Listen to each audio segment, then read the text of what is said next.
Welcome to our February Los Alamos Historical Society lecture. I'm so glad that you guys came out this evening. We're very excited to welcome Los Alamos National Laboratory, Manhattan Project National Historical Park team tonight.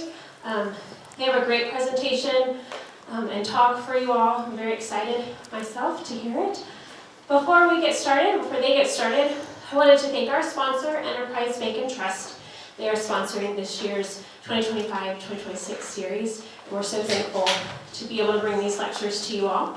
I also want to point out two events that we have coming up. 2 weeks from tonight, we are very excited to host a National History Day showcase. National History Day is a nationwide competition, and we have a couple schools here in Los Alamos that will be sending students to regionals in Santa Fe. So those students are going to come, they're going to have their projects out.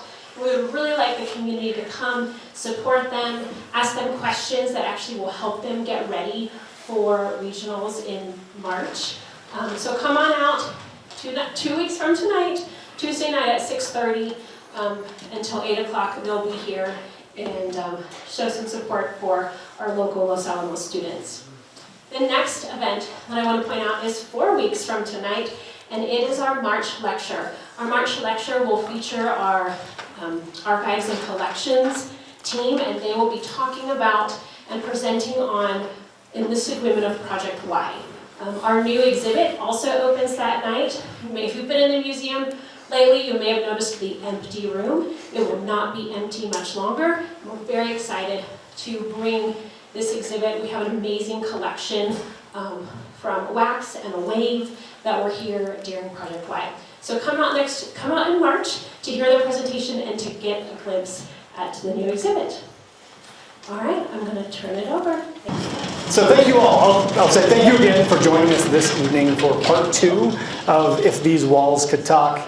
I'm Jonathan Creel. I lead the Manhattan Project National Historical Park efforts at Los Alamos National Laboratory. Okay. And this is a unique park for a number of different reasons. But before we dive into that, I want to say thank you to Los Alamos Historical Society for inviting us here and letting us share what we do on the lab side of the park, and recognize all of your efforts in the community, because I'm excited to go see this new exhibit that's coming out.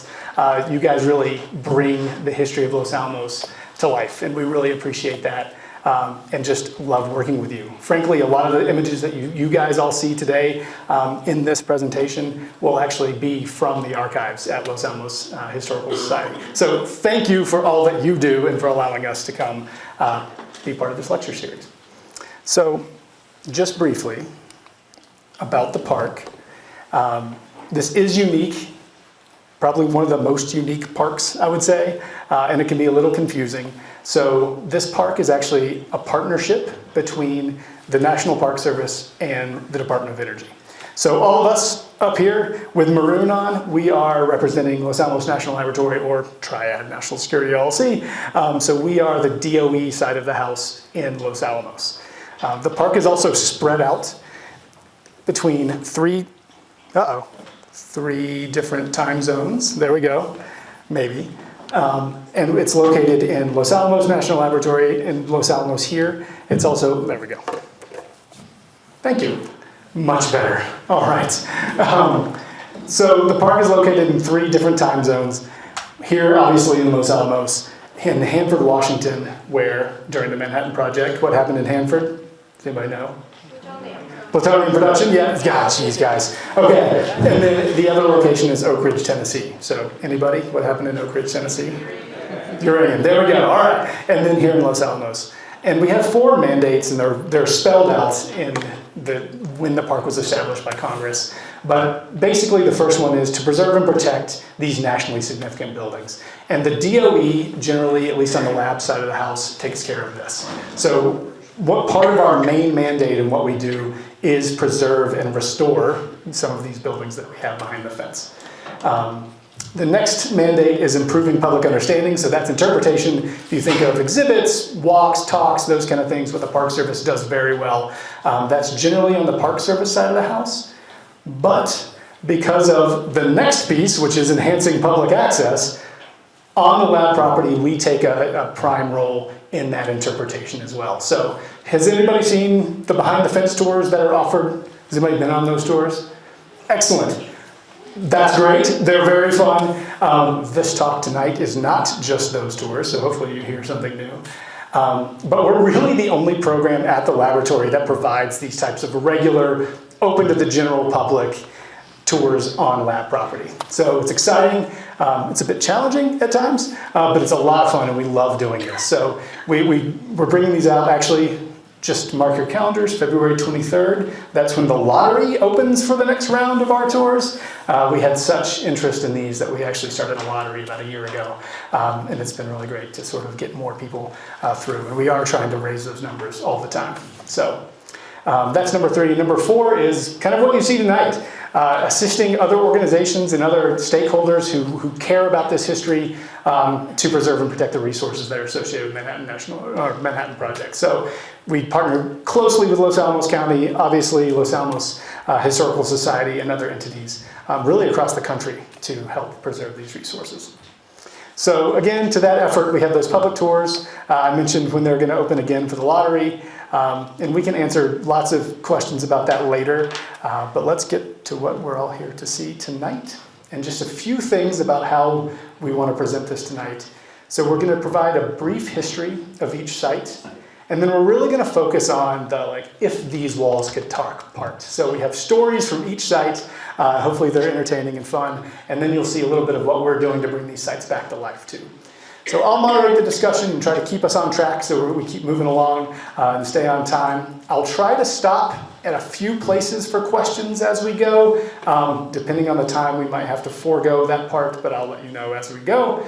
And part of the lab's effort with the park is that we have a team of people that work to preserve and to share these stories of the Manhattan Project. Obviously, you see us up on stage. There's a few of us in the crowd. If you are on our team and you're in the crowd, raise your hand. There's at least one down front. Katie, where are you? Okay, there we go. So thank you so much. We have people with all kinds of diverse backgrounds helping us to preserve and really share the story of the Manhattan Project. So tonight we have 4 of our team members on stage, and I'll let them introduce themselves now. Well, good evening, everybody. My name is Elliot Schultz. I am the Historian of Science for the Los Alamos unit of the Manhattan Project National Historical Park.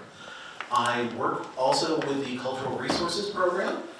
Basically, if I was to describe my job incredibly poorly outside of the park, I write eulogies for all of the buildings that are scheduled to be decontaminated and decommissioned within the laboratory. And in a prior life, I used to be a ranger for the National Park Service. I spent 6 years at Bandelier National Monument, our neighbors to the immediate south, and then 2 years in the Flagstaff area national monuments, particularly Wupaki National Monument. Hello, my name is Phil Tubising. I am a retired material scientist from the laboratory. I spent more than 30 years building very complicated things and then blowing them up. And since I've retired, I've joined the team here and am helping to curate and present the technical history that goes along through the Manhattan Project. Hello everybody, I'm JT Stark. I am a historic building specialist with the Manhattan Project, so a lot of my job revolves around making sure stupid things don't happen to old buildings. Prior to coming here about 6 years ago, I was with the National Park Service as an archaeologist and a historic preservationist for about 15 years at Wupaki area and also Bandelier as well. Welcome, thank you. Good evening. My name is Jeremy Burnett, and I am the Preservation Project Manager for this Manhattan Project National Historical Park. And I am actually an archaeologist by training as well, but I have quite a long history in the construction industry and kind of still do that, so I kind of get to combine both of my skills and experiences to really try to maintain these buildings going forward. So I work very closely with JT and Jonathan, and we're pretty excited with where things are going, as you'll see. We're pretty passionate about what we do, and you'll see it this evening. Thank you. Great, and we'll set the stage here in the beginning. So let's see, who's up? That would be me. So when we give tours, our public tours, which many of you look like, it seemed like you were on, we start out talking about the geologic history, because it's very important to why the Manhattan Project, why General Groves and Oppenheimer decided to put Project Y in this area. Over a million years ago, 1.25 million years ago, the Vice Caldera exploded and deposited, sent super hot ash into the atmosphere, deposited that ash down onto where we are at today. That rock is extremely soft, so it really, you can do a lot with that. That'll be our next slide. However, in the relatively small geologic time, the erosion that took place carved out the Pareto Plateau as we know it today. And that is, and we'll touch on this later, but that's one of the reasons why Project Y was cited here. So later on, the ancestral Pueblo people came here and they utilized the softness of this rock that was deposited by the Vice Caldera over a million years ago, and they were able to carve out cavates, what archaeologists call cavates. There are also other types of ancestral pueblos, these large mesa top sites that people are familiar with, like petroglyphs. But we deal a lot with T18 where we do our tours, we have mainly cavate structures. So the ancestral pueblo people utilize that and would actually take hand tools, carve those air pockets that formed in the bandolier tuff, and enlarge those into essentially back rooms with stone structures out front.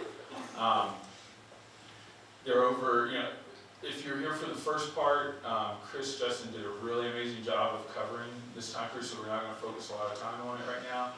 But Lano protects over 2,000 archaeological sites, and within the Manhattan Project, we also protect some of these sites as well. So we want to give you a general overview of that.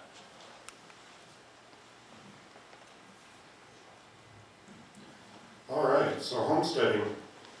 Homesteading, though it started legally in 1863, it started here on the plateau really in the 1880s. And we see kind of a mix of a lot of Hispanic homesteaders coming up here, and also some Anglos that use the site. We'll talk a little bit more about some of those sites as we go forward.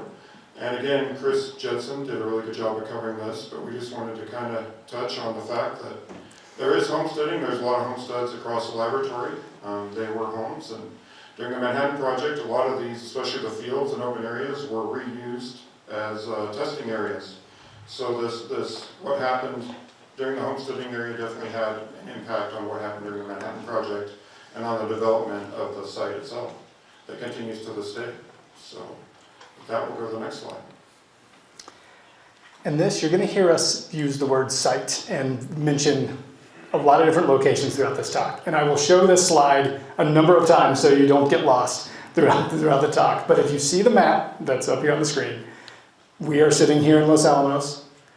Bandelier National Monument is here to the south, and we're talking about the land that's obviously what is today Los Alamos National Laboratory between Los Alamos that extends to Bandelier National Monument here.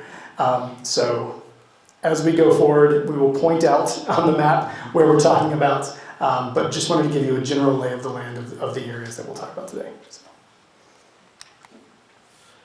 And why talk about the ancestral pueblos and why talk about the homestead? And really to talk about that, we sort of talk about Project Y is kind of a play in 3 acts. And the ancestral Puebloan communities and the homesteaders are really sort of past as prologue. When we think about the Manhattan Project, usually the common refrain is remote and isolated. And when people think of those 2 bywords, what sort of comes into the back of your mind? Generally depopulated, or very few people at all. But considering that this landscape was so incredibly well populated for the better part of over 1,000 years, this was a very well known, very well understood landscape. And getting into the start of the Manhattan Project and choosing a site where this scientific effort was going to take place, I mean, Robert Oppenheimer knew this landscape very well. I mean, he had his ranch in the Pecos, which was just right across the Rio from where we're standing right now. So he was very familiar with this area. And to begin the Manhattan Project, what I want to do is talk about the very first technical document this laboratory ever produced. In fact, you can find it online today. It's called the Los Alamos Primer. And it's important for two major reasons. The first of which is it gives, at the start of the Manhattan Project, the sum total of all knowledge of how to build an atomic bomb in April of 1943 when the Manhattan Project starts. Long story short, they knew a fair amount. There were a lot of fine details that they had to figure out, but at least they had a pretty good start. But for our story, especially in talking about the buildings and the walls and how they talk, we have to talk about the second part, which is the very first paragraph of this document, which, to paraphrase, is to the mission of Project Y, the mission of the scientific effort of the Manhattan Project here in Los Alamos, was to, and I quote, build a practical military weapon in the form of a bomb using one or more of the materials known to demonstrate nuclear fission. And this is in April of 1943. We have been in hostilities with the Axis powers by this point a little under a year and a half. And depending on which historian you talk to, the United States was losing somewhere between 300 to 350 people a day in combat casualties. And so expedience is the order of the day. Build something practical, build something fast. And with that, we'll start talking about the facilities of sort of the first act of the Manhattan Project, which is getting the laboratory organized and the very early scientific efforts. Great. So one of the things we're actually going to kind of take a step back in time. One of the things that I've kind of been interested in as we've developed these tours and as we've kind of figured out how we present something like a log cabin that was constructed in 1914 and then reused by Emilio Segre and his group during the Manhattan Project. You know, how do we tell that story? You know, what do we know about it? That sort of thing.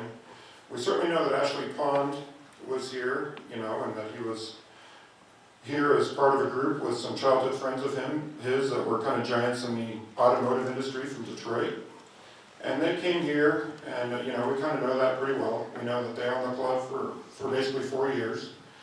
But there's a lot of things that we don't know. You know, as we've kind of gone on, as we've worked on projects, as we've started to look at supporting even some of the cleanup projects here at Los Alamos, and especially in T18, we've done a little bit of archaeology, a little bit of survey. We found quite a few historic artifacts on the site, and it's kind of got us, you know, wondering. You know, we've got pretty good history of Ashley Pond and the Pajarito Club, which is pretty fascinating. But you know, there's a number of buildings. There's a lot of development there. If you go from Brooks and his Ramon Land and Lumber Company that was there right before Ashley Pond and his group bought it, and you go especially after Ashley Pond. So Ashley Pond leaves in 1916, and when he's there, he's got a big main house that Brooks had built that had been kind of the headquarters of the lumber camp. Ashley Pond had kind of converted into his home and kind of a hotel. And you know, what happened to that building? So one of the things that I've kind of been researching is kind of fill in some of those stories. Because we've got this building that was pretty prominent on the landscape. You know, we're bringing people from all over the country. One of the things that we found as we've done this research is that, you know, the laboratory, the land that we're on was remote, but it was also really well known. So, you know, you've got people from Detroit, you know, in the automotive industry, looking at this and, you know, actually purchasing this grant and using it with the idea that they would create a millionaires club, that they would have a property where they could come out and do hunting and you know, spend some time outdoors. And so to do that, they were thinking of having as many as 100 different investors in this property that could all build their own cabins. If that had happened, we probably would not have a Manhattan Project at this location.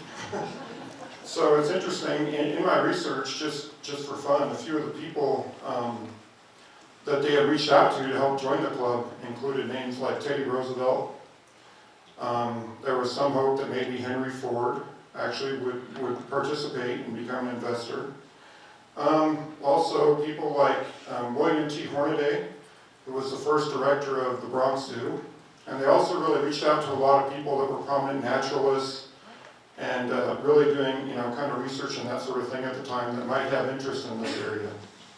The caveates and the archaeology that was here was really well known, and it was really popular, and it was really a big draw on top of, you know, when we talk about our two, you know, the Ashley Pond and the Palrio Club during the Manhattan Project, we talk a lot about the hunting camp and that sort of thing, but really the archaeology was probably just as big of a draw. So it's, you know, kind of an interesting story. I'm kind of introducing some newer research here. But, you know, following Ashley Pond, it's kind of like, well, what happened here? You know, what went on? So the folks that were the investors, you know, Ashley Pond, you know, by 1916, he had really kind of had a falling out with these other investors. They were really kind of done with him. At that time, he was talking with, again, Harold Brook, you know, about starting the range school. Initially, they actually considered putting it in Palrio Canyon. But then as things continued to go south, they changed course and they put it here on Brook's property. So that kind of worked out for the best as well. Kind of interesting how that worked out and how it kind of led to the Manhattan Project as well. But then, you know, he moves on, and there was a gentleman by the name of Richard Faffel and his wife Carol Stanley, and they were hired by the Palrio Club to manage this land. While they were doing that, they also were instrumental and actually were some of the first caretakers of Bishop's Lodge. So they actually brought that to being a resort at the time. And then they went on and they built their own resort that they were the sole investors in by Velarde, and they called it the San Gabriel Range. So they ran that for a little while. As time went on, Richard Faffel was kind of an alcoholic, and his wife got tired of his antics and divorced him. And she actually, in the divorce, she actually took a piece of property that he had won in a poker bet, and that was actually Ghost Ranch. So she actually moved to Ghost Ranch and lived there for a number of years. So it's kind of interesting, you know, how things are related through here. And following that, a gentleman by the name of John Davenport took it over. In 1918, Frank Bond buys the land grant. At the same time, he buys the Valles Caldera, and, you know, really starting running a lot of sheep and cattle and that sort of thing across the property. And John Davenport kind of worked with them, was kind of an investor and worked for Frank Bond. And so John Davenport actually moved up to the Palrio Canyon. And he was living there in 1918, and he and his first wife were staying there. And his first wife actually contracted pneumonia and passed away in Palrio Canyon. But he continued to live in the area, continued to move around. He was managing not only activities in, you know, on the Ramon Vito grant, but also up in the Caldera, so he was kind of moving back and forth. In 1930, he had met somebody new, and he got married on Christmas Day. And they built a brand new house in Palrio Canyon that they moved into. So one of the things that we're kind of wondering about, and then I'm trying to figure out, is where was this new house? Could this new house be what we have always called the Forest Service cabin? I don't know. Again, maybe, you know, what could have happened to Ashley Pond's house, to this main house? I mean, if my wife had passed away in that house and I was marrying someone new, maybe I wouldn't want that house around. So maybe John Davenport had played a role in tearing that down. Or it could have been, you know, that it was still there and the Soil Conservation Service took it down, you know, before the Forest Service took over. So still, again, doing research, but, you know, we're coming up with some kind of fun things and some kind of fun stories that we hope to be able to tell as, you know, as we develop the park and as we develop, you know, panels, and, you know, hopefully we can get some of this stuff written up and it's something that people can read. So just kind of some fun research we're doing. So again, you know, here's, and I kind of hand it off to Elliot at this point here, to go back to Segre, and we'll go back to the Manhattan Project at this point. Yeah, just sort of building on what we were talking about with the homestead and talking about the very first act of the play is expediency being the order of the day. When Robert Oppenheimer gets appointed as scientific director of the Manhattan Project and meets with General Groves, he petitions first to build a centralized laboratory because all the research that was going on in support of the Manhattan Project prior to Oppenheimer's appointment, it's happening in little disparate research groups and universities scattered throughout the country. And if you're trying to make a secret wartime effort, having everything spread out, and with Groves being a notorious penny pincher, there's a lot of duplicative effort. So there is this push to put everybody together where they can talk, but they can also be kept pretty well isolated. And when Oppenheimer is asked, well, how many people do you need to make this effort happen? And the general approach is, what we're going to try and build is what's called a gun-assembled weapon. Basically, you're taking one subcritical mass of nuclear material and you're shooting it in a literal cannon barrel into another subcritical mass and forming a supercritical mass. It's actually a very simple idea. You only need like answering 1.5 questions. Basically, can you shoot those 2 pieces fast enough, and then kind of what does the projectile look like? And for that, Oppenheimer sort of gave an estimate of maybe 100 to 150 principal investigators. So we're talking mathematicians, physicists, metallurgists, chemists, engineers, and then maybe another 300 to 400 support staff. So carpenters, electricians, plumbers, security personnel, people to man the post exchange, the general logistics and day-to-day life. And so as they're looking for this location, Oppenheimer and Groves, they see places like Ashley Pond's cabin. They see the 36 homesteads in and around Los Alamos proper. And if you're a particularly enterprising member of the Army Corps of Engineers, well, what are you seeing? Places to work. Places to work? Yeah, I mean, I'm seeing right behind me miscellaneous administrative. That too. Or let's say you're looking at a particularly large area, like possibly another one of the homesteads that we'll talk about not too far from here, like large barns and outbuildings. You could see those as being useful for warehouses. Basically, you use them as laboratory and office space, things you don't have to build because you are moving very, very quickly, considering the overall context of where we are in World War II at this time. And so moving very quickly, these areas were rapidly repurposed into these laboratory spaces. And if I were to sort of have my druthers, this particular cabin is perhaps one of the more scientifically important buildings in the entirety of the Manhattan Project. Without getting too deep into the details, Italian physicist by the name of Emilio Segre, one of the co-discoverers of plutonium, was asked to come out to Los Alamos to work on a particularly devilish problem with the early Manhattan Project. And that was plutonium as an element was one of only 3 at this point in time in history that had a birth date. Not a date of discovery, a date we can definitively say it did not exist in nature, and it was created, and we created it. And that is, plus or minus 2 months or so, about 1.5 years before the Manhattan Project really starts. We're talking February of 1941 or so. Actually, so not 1.5 years, about just a little over 2 years. But what do we know about plutonium at this point in time as the scientific effort of the Manhattan Project starts? Not a whole lot. We know it's 2 positions to the right of uranium on the periodic table, and that's about it. Do we know anything about its chemistry? Tiny bit. Do we know anything about its metallurgy or its physical properties? Can we machine it? Can we shape it? Can we shoot it in a cannon barrel? Will it survive being launched in a cannon barrel? We don't know. And what is the world supply of plutonium at the start of the Manhattan Project? Yeah, I think Phil has it about right. If you go and have lunch or dinner tomorrow, pour out some salt. Tease out 2 of the smallest salt crystals you can find. That's approximately 100 micrograms. That is the world supply of plutonium in April of 1943. And Los Alamos has 4/5 of one of those salt crystals. And we have to try and figure out if we can build a practical military weapon because that is one of the 2 materials that we're working with. We do know it is more energetic than the other material that we're going to be working with, which is uranium-235. But that problem is because plutonium is so energetic, it has this ability just on its own to spontaneously fission. Basically, it just starts spitting out neutrons just by its very nature of existence.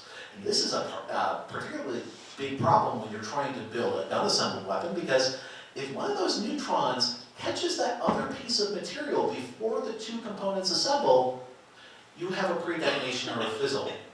It will still produce a reaction, but not a reaction that is considered to be a militarily practicable one. And so Segre was doing his research in a place where far away from the other research that was happening in the laboratory, far away from the major sources of electromagnetic interference and a lot of the hustle and bustle and a lot of the other research that was going on in and around Ashley Pond, which is just behind us here. He needed a laboratory that was fairly isolated. So his radioactivity group took this cabin and the other cabin, and that was where they set up their experimental work, while they were also doing other research into the development of gun assembly. And here's a picture of their equipment. As you can see, it is, it is very much to spec. It is built on specified sawhorses, powered by basically well-regulated truck batteries, and given the amount of material that they were working with, they would usually work 16-hour days, 6 days a week, and on a really good day, they might get 3 hits on their detector. And from my standpoint, I would categorize this building as laboratory, comma, well ventilated. So if pond cabin walls could talk, they would say ouch. The reason being is we've done a lot of preservation work at the cabin. In 1987, the Park Service team came in and did a lot of stabilization work. They ripped up the floor, they placed a bunch of logs, they worked on the entire cabin. And one of the things I was talking about earlier with one of our audience members is one of the things that we had to correct was that they put in Portland cement as daubing in between the logs. So Portland cement is a really hard material. Any kind of agents of deterioration will be shed away from that concrete onto, in this particular case, the logs, and make that acceleration of deterioration just continue on faster and faster. So in 2017, I was part of a team, Jeremy and myself, that we worked together when I was with the Park Service to come in and do some preservation work. We spent about 4 weeks on Pond Cabin. A week of that was a workshop provided by the Vanishing Treasures Initiative through the Park Service, and it brought together mainly people from New Mexico, but it was open to everybody across the country. So we got their security clearance. We got them in here and we taught them how to do traditional skills. The 1/2-inch drill in the bottom left is part of that traditional skill. It's not. But we did do, so some of the work that we did was we replaced log crowns. So that's the end of the logs making up the log cabin there. And so that's what they're doing in the top left there. They have an English shaving horse. It has been properly shaved and is no longer alive. So you sit on that, you get the diameter of your log crown, your desired diameter. In the right hand, we're facing a log, so we want to preserve as much material as possible. So if we don't want to replace an entire log, we'll replace usually the exterior, the one that's rotted the most. So that's what they're doing there with just axes. And then at the bottom left is where they're placing fiberglass rods into the original log to hang the new, to install the new log crown. Another reason, so all this work happened, so it does make the building say ouch, there's a lot of stuff going on, but also, whenever, I think it was maybe this log here, we found bullets from guards taking pot shots into the log cabin at some time. So that was kind of interesting in that respect.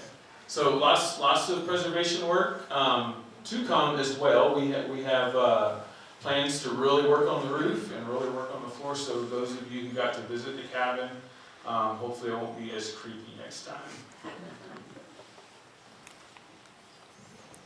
All right, so now we're going to jump to another site. So we just left Pond Cabin, which is down here. We keep saying technical area 18. We're sorry, we work at the lab. We default to that, but it is in Pajarito Canyon. Now we're going to transition up to where you see it says gun site up here. If you do know the lab, that's technical area 8. But where we're going to talk is just a little bit toward the mountains right here, and then it's Anchor Ranch. All right, so now you get to hear more of my history stories. So starting, Chris in her talk a month ago talked about Anchor Ranch. She did a great overview. One of the things that she mentioned and kind of focused on is the fact that they had a garage. So if you look kind of right in the center of the slide there, you'll actually see the garage that was constructed at Anchor Ranch. So yes, they did have a garage there. So Anchor Ranch is really one of my favorite stories. So I'll try not to go too long on this. So Anchor Ranch was built for a gentleman by the name of Alexander Ross. Alexander Ross was born in New York. He had a mental disability, and when he was an infant, his father, who was very wealthy, passed away and left him a large trust. So Alexander Ross grew up. He had a trust that by the time he was an adult was valued at about $300,000. As he grew up, and he became a teenager, and hormones kick in as they do, he was very interested in women. And so he was staying with his mom.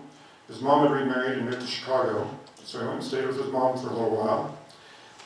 And he fell in love with one of the servants, and they eloped. And it took his mom about a year to have that marriage annulled and to get that illegal mess all cleaned up. During that time, he actually spent a significant amount as much of his money as he could, because it was kind of given to him by year, and also all of the servant's money as well. So I don't think the servant probably got what she bargained for. But so following that, they actually sent him to a home there. It was called, Bloomingdale Asylum in New York, which was a large asylum, because they kind of didn't know what to do with him. Also, during this time, the early 1900s, we have to keep in mind that the eugenics movement was really a thing, really a popular idea, and to have someone in your family that had this type of mental disability would have at times been kind of an embarrassment. So a lot of people who were born with us were really put in homes, or kind of put away where they weren't in the public. Alex had this issue where he had eloped, and then he was staying at Bloomingdale. He'd been there about 3 years. By this time, he's about 21 years old. And he's on a 3-day furlough to go visit his mom in Chicago. And on the train, he meets somebody, and they agree that they're going to elope. So his wife said, "That's it. That's enough. We've got to do something about this." Also, the state of New York, she actually had to go to the state of New York. The state of New York actually had to step in. And because he had this large trust, as he grew up and as he had these legal issues, it was actually managed by the New York State Supreme Court. So the State Supreme Court had this great idea. Hey, we've got this kid, and he's got a lot of money, and he had a big interest in kind of the outdoors, the West, kind of being outside even as a young man. So they said, well, let's actually build a school. So did anyone have any idea that there was actually plans for another school here on the Pareto Plateau? They planned to call it the Anchor Ranch School for Defective Boys. So That's going to be our t-shirts. Yeah, that's going to be our t-shirts. That's going to be our model. So to do this, they actually hired, again, he had a lot of money, and again, this is kind of famous area. They hired a gentleman by the name of Moses Friedman to take care of him and to kind of be the first superintendent of the school. And they basically hired him and sent him out west, and they kind of moved around for 3 years. Moses himself was very interesting, as I did a little bit of research on who this guy was. He was actually the second superintendent of the Carlisle Indian School, which was the first Indian school, first Indian boarding school. While he was there, one of his students was Jim Thorpe. Maybe a few of you may have heard that name. And actually his physical education teacher and football coach when he was there was Pop Warner. So there are a few names you may be familiar with. I actually found a photo of Moses Friedman shaking Jim Thorpe's hand, so it's kind of cool. So they, this Moses Friedman, he actually was fired from the Indian school in 1915. They claimed that he was having some financial improprieties and that he wasn't keeping track of the books or of the school correctly, so they actually fired him. So this kind of worked out because 1915, he's looking for a job, and the state of New York's looking for somebody to manage this school. So they hired him. So again, they sent him out west. They kind of moved around between places in southern Colorado and New York. And actually, Alex's mom kind of helped look. I think she was really kind of a big driver behind this. And they found 320 acres on the Pajarito Plateau on the west, kind of the western end near the base of the Jemez Mountains. And they purchased it to build this school. So Moses Friedman actually built the main ranch house, which is the top left photo there. That was built under his care. And then the building on the left there actually was what was Alex Ross's house. So he lived in that house all the way until 1943. So Moses Friedman built the house. He cleared a bunch of the land because it was really undeveloped when he came here. Built a big water system, an irrigation system, including ponds. And those ponds would become really important later on, so we'll talk about that some more. So Moses Friedman was here till 1921, and then he just couldn't take it anymore. Alex couldn't take the work, wanted to do something else, so he quit and moved back to Pennsylvania. And the Smithwicks took over the ranch and ran it for a number of years. Many of you may be familiar with the Smithwicks. We know for sure that the Smithwicks built that giant barn there. That was built with, they said, I think 3,000 logs that they took from Sawyer's Hill. So the Smithwicks were here until 1936, and then O.M. Lynn ran the ranch until 1943. And Alex, after this was over, after the government purchased the ranch, they actually moved him. They actually took some of his money and they moved him to southern New Mexico, and O.M. Lynn actually moved with him and continued to care for him. And he stayed in southern New Mexico until his death. So now we'll kind of get more toward the Manhattan Project. These are a few more buildings at the ranch. So the top building that you see there on the top right was a bunkhouse that served the ranch. And when the Manhattan Project came, as we've touched on, and as Elliot has really explained well, they reused any building they could. So if you look at the center photo and then the photo to the right, these buildings are just about a quarter mile from Anchor Ranch. So as they're building Anchor Ranch, as they're starting to get that site set up, they're looking for anywhere that they can utilize to do some initial testing. So they actually used this log cabin to do some radiography testing. And then the pond, you'll see there on the left is the ice house. That ice house was actually standing until the flood following the Cerro Grande fire. But right behind that ice house is a large dam. And that water system was actually reused by the Manhattan Project to provide water to Gun Site and then maybe even to S Site. I've seen a few things. But this water system was really important to the development of the Manhattan Project. So now we'll move on to the Gun Site property in the Manhattan Project. We'll let Elliot talk for a few minutes and then you'll hear from us a little more. So going back to really talk about the early Manhattan Project and talking about the early development, and the investment mostly is in this gun assembly because it is a very conceptually simple idea. It's a very robust idea. Once again, you don't have to answer too many questions, but you do need to answer them, and you need a place that is relatively robust where you can do all this major testing because you're going to be using literal artillery to make this happen. So you need a proving ground. And, well, what better place than pretty much at the foot of the largest homestead within Los Alamos proper? Because you already have a large number of outbuildings where you can do things like radiography, where you can set up offices, where you can set up technical space, and also use them for the day-to-day living, because this was seen as the other portion of the laboratory, with the main portion where all the major theoretical work was happening around Ashley Pond. So this is where they were doing all of their major testing. They did over 500 cannon tests to test what would eventually become Little Boy, which would be the weapon using uranium, and then another weapon known as Thin Man, which was going to use plutonium. And to test these weapons, well, they needed to order a proper amount of naval artillery. And, well, one thing about this building, if the walls could talk here, is, well, This is where the Navy played a really, really big role in the Manhattan Project that we really don't talk about anywhere else. I mean, when we think about the Manhattan Project, we think it's an Army project. General Leslie Groves being a general in the Army Corps of Engineers, it's seen as an Army Corps of Engineers project, but, well, the best place to talk about naval artillery is with the Navy. And in fact, as we've been doing research on the development of Gunsight and how it was constructed and how it operated and the sheer amount and pace of testing, we found the purchase order for all the cannons that were going to be used in the testing of both Little Boy and Thin Man. And it's to the Bureau of Naval Ordnance, and it was for, I hate to say it, but it was for a properly American amount of guns. It was approximately 100 pieces of naval artillery that they needed to make their program work.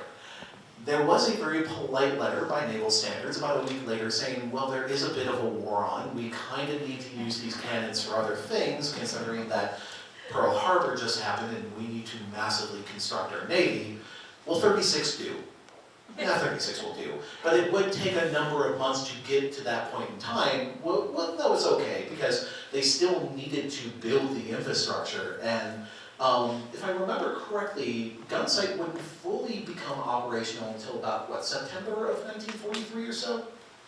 But unlike a lot of other buildings that you're going to see here, as you'll notice, it is built with confidence. It is built with the expectation that both Little Boy and Thin Man are going to work, because it's built out of massive amounts of concrete. What is the total wall thickness, Jeremy, JT? 2 feet. 2 feet of concrete in the middle of basically northern New Mexico, having to truck that all up. And also you're just taking the design straight off the shelf from basically a naval proving ground and you're putting it together. And anything else, Phil, JT, Jeremy, you want to add on top of this? So one of the things that they did an awful lot was there's kind of a military catalog of buildings. We know how to make this, we know how to specify this, we know what the sizes are. And this is actually a very similar to a bunker that I have seen at several other naval stations. One at Norfolk in Virginia for sure. And this is a very standard ordnance bunker, which is why you have 2-foot thick walls. And all that Groves is, his purchasing person, Colonel Nichols, said, that's about the right size, build me this. And it was remote. I mean, this was, not an area with, plumbed in running water or toilets or anything.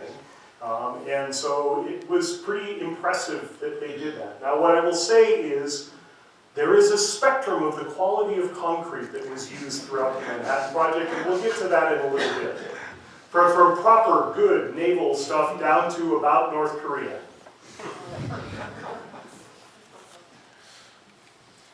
So recently we've gotten the opportunity, we've been working closely with sampling teams from N3B. They go around and they go to various sites to see if there's anything that needs to be cleaned up, and hopefully when they come to our sites they say no and continue as you wish. So recently we've been working with those guys, and before they come in and do their sampling, which can cause some ground disturbance, we go in and we perform an archaeological survey. So if you go back to the previous picture, we performed a survey last spring, of the whole walled-in area, and then pretty much we'll just say the whole picture this side of the road. And within that survey area, we found 500 artifacts, and then some archaeological features. Features are artifacts that cannot be moved. Would you mind going to the next slide, please? And some of the cool things that we found are artifacts from Anchor Ranch. So that little medicine bottle that you see on the left-hand side, that's one of the cool things that we found from Anchor Ranch. But we also found ranching and agricultural artifacts, that sort of thing. Not as exciting. So we found gun mounts. We also found one of the features that you can see on the landscape brought us back to, we were able to relocate what they call a no-peak fence. So some of these inter sites have this no-peak fence. You also see it at the site, but Gun sight, we found the area where the laser pointer is on. And if that wall could talk, it would also say ouch. Because one of the artifacts that we found, if we go, I keep making Jonathan sit down. I'm a horrible presenter. I will not be up here next year for this. So if you look at the bottom left, that's an actual target that they would use during the gun testing that Elliot was talking about. And we find several of these targets, after it's been hit, it would eject it towards that no-peak fence and hit it, and so we would find a lot of these artifacts used during the gun testing along that no-peak fence where it used to be. It's not there anymore. So a lot of cool things, we're still in the middle of doing the analyses for the artifacts. A lot of cool things will come out of this in the next couple of years, and we will keep everybody posted on it. All right, so we're now getting into the second act of our 3-act play with the Manhattan Project, and we're going to talk a lot about these sites that just have letters. And if we know what the letters stand for, we will tell you. If you don't hear us tell you what it is, it's because we have no idea what the letters stand for. So we're going to talk about Q site, K site, L site, and I think concrete ball next. No, that's not right. Yeah. So transitioning from Act 1 to Act 2, going back to Segre's research in Pond Cabin, the reason why Manhattan Project was choosing 2 different types of nuclear material was it was a race. We didn't know in 1943 what we were going to get enough material of to produce and sustain that nuclear chain reaction. Would we get enough uranium or would we get enough plutonium? As 1943 transitions into 1944, and the development of particularly the X reactor in Oak Ridge and also the K building in Oak Ridge as well, we're finally starting to get a little bit of a clearer picture of what we are going to see in terms of the amount of materials that are being produced. We're going to get a lot more plutonium than we're ever going to get uranium, despite the fact that how much of the Manhattan Project was basically on the production of materials, Phil? 84% or so. The Manhattan Project overall, we have the original documents, but it was about $2 billion in 1945 money. 60% of that, $1.2 billion, was spent in Oak Ridge on separation of uranium.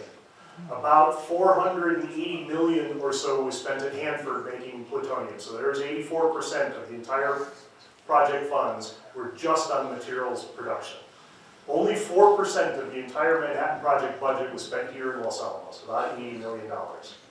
Actually, about $100 million was spent on Project Alberta. Glenn McDuff gave a great talk about that, which was how they were going to actually load these onto planes and actually bomb them. So Los Alamos itself was actually quite a small portion of the Manhattan Project budget itself.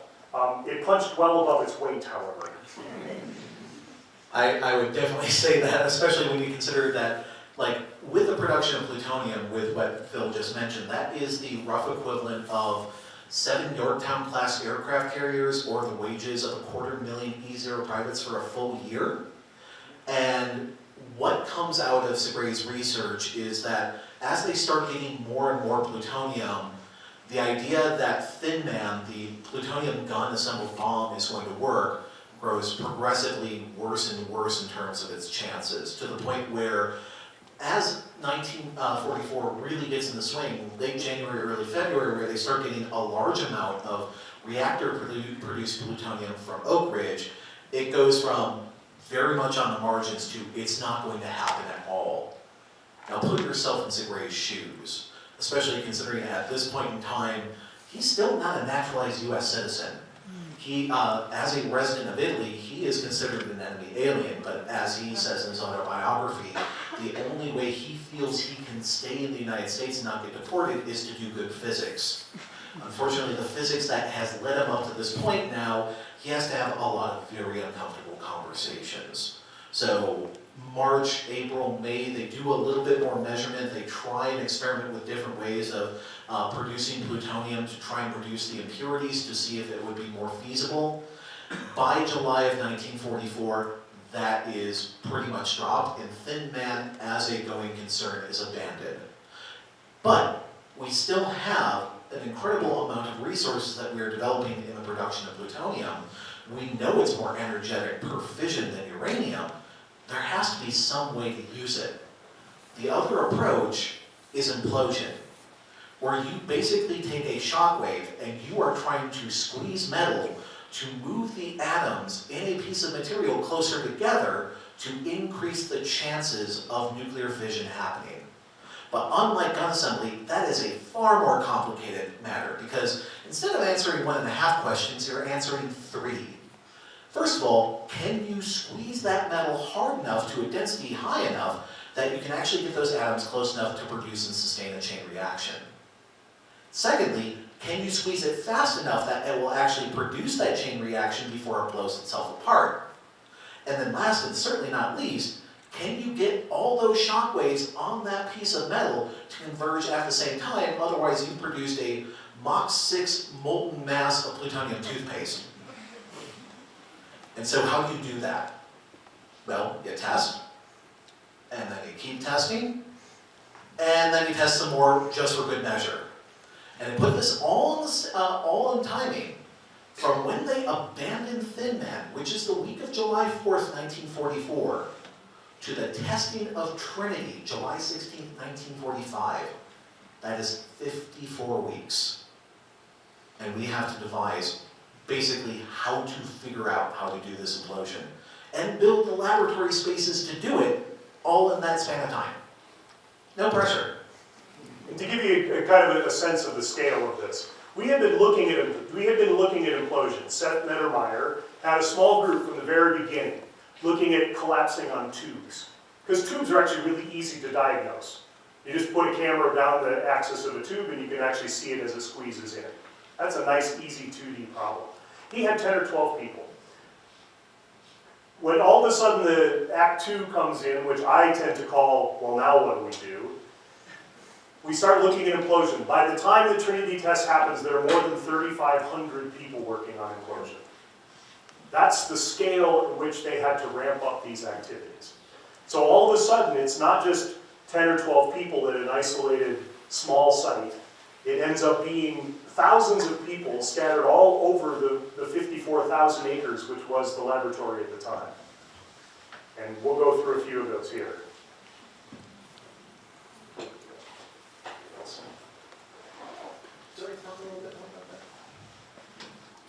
So L-Site was designed to conduct terminal observation testing, where you would essentially take a small assembly and they would place it down in the hole of this. They basically built a giant pit and they covered it with this earthen berm that was kind of cased in steel. And you would drop your assembly down inside of there and detonate it, and then you could actually go climb down in there. There were actually ladders and things. You could climb down in there and recover all the pieces and look at how it worked. This site's kind of interesting. It did go through the Cerro Grande fire, and a lot of the wooden structure that had been there at the time is gone or in really poor condition. But as you can see, the steel on earth is still in quite good condition. It's quite an interesting site. Not one that we visit very often or that we really take people to, but it's quite an interesting site.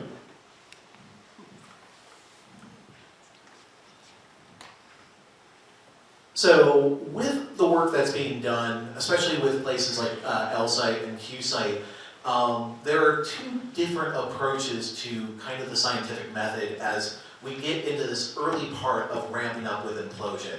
The first of which is Edisonian, which you're just taking different materials and, well, maybe this will work, or maybe this will work. You adjust the mass of high explosives a little bit more, a little bit less. And then there's just shotgun, where you're just basically throwing science at the wall and seeing what sticks. One of the things that they eventually came up with was the idea of high-speed photography. If we're going to be measuring these incredibly high velocities of shock waves that are going through high explosives, well, you kind of need to know what those high explosives do on a basically microsecond by microsecond basis. And well, we need to talk with people that know how to do high-speed photography. And Bill, you want to talk a little bit about Berlin Brixner? So Berlin Brixner was the chief photographer for the Manhattan Project, and they were trying to figure out what was the best cameras they could get at the time. They took a trip out to Hollywood, and they had some pretty fancy equipment, some high-resolution equipment, some very good color work, but none of them ran fast enough. Kind of when they asked how fast did they need to run, and Berlin had said to me one time, he said, well, we first asked for 500,000 frames per second.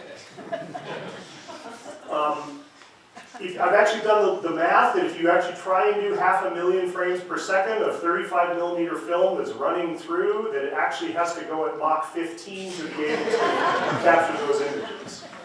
Okay? So there's actually, we found that there were, in the British side, they actually come up with some very interesting cameras of using a static, a stationary piece of film with a rotating mirror connected to a prism, such that then you had a shutter that could go, and you could actually then go frame by frame as this mirror went. Now that mirror had to go very, very quickly. In fact, fast enough that they actually powered it by a gas turbine to be able to get more than 500,000 frames a second. Of course, digital cameras today, we're talking 2-3 million frames a second or faster. But there's a lot of these kinds of pieces that they had to invent here, or on in the British side, the British delegation. The Marley camera actually we picked up from Britain, and that was a pretty pedestrian 60,000 frames per second. But it's a very, very interesting set of techniques. You can actually see one of the rotating mirror cameras down in the bottom left. So that the film would go around the circumference of that round hole that you see, and right at the center is where you have a rotating mirror going by. And actually, this is still a technique that I used in some experimentation up through the late 90s at Fermex. And actually, the interesting thing was that inside the bunker, it was actually the camera operator that fired the shot. You would wait until the spinning mirror got to exactly the speed they needed, and they would be able to fire it. And that basically hadn't changed for more than 50 years. That's kind of the same technique. There's still a lot that we used for decades afterwards. But this was certainly groundbreaking, because people were not looking. They would often look at debris clouds or be able to see debris getting flown from explosions, but that's relatively slow when it comes to explosive speeds.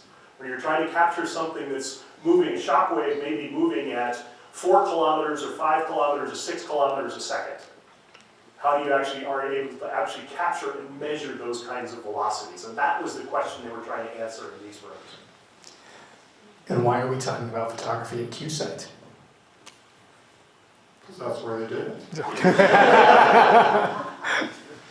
Yeah, QSite actually is one of the interesting things. One of the things as we look at these buildings, you can kind of wonder why do these buildings still exist? Why do we have this building and not another one?